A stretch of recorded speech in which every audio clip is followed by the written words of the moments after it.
يا جابر إن الله تعالى قد خلق قبل الأشياء نور نبيك من نوره فجعل ذلك النور يدور بالقدرة حيث شاء الله ولم يكن في ذلك الوقت لوح ولا قلم ولا جنة ولا نار ولا ملك ولا سماء ولا أرض ولا شمس ولا قمر ولا جني ولا إنسي إلى آخر الحديث একটু কি জোরে বলা যাবে সুবহানাল্লাহ।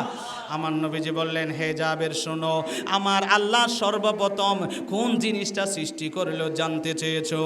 এ জাবের শুনো, আমার আল্লাহ সেই সময় বানাইছে যেই সময় আমার আল্লাহ আসমান বানাই নাই, লৌহ বানাই নাই, কলম বানাই নাই, আমার আল্লাহ ইনসান বানাই নাই, জান্নাত জাহান্নাম বানাই নাই, ফেরেশতা বানাই নাই, সূর্য বানাই নাই, চন্দ্র বানাই নাই, তারকা বানাই নাই, জিন বানাই নাই, ইনসান বানাই নাই। যখন আমার আল্লাহ ছিল, সর্বপ্রথম আমার আল্লাহর নূর লইয়া আমি নবীরে বানাইছে।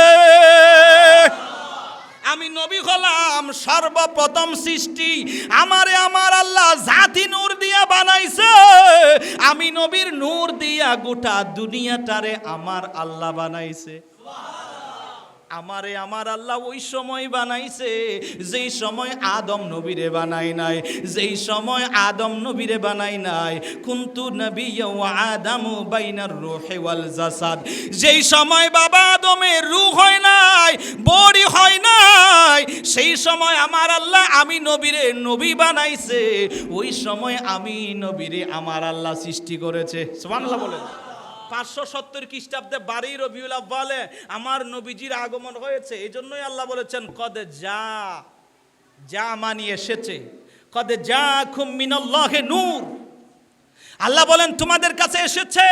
এই জন্যই মিলাদ মৌলুদ বলে নাই, আমার আল্লাহ যা বলেছেন, কারণ আমার নবীজির সৃষ্টি অনেক আগে। একটু জোরে বলেন সুবহানাল্লাহ।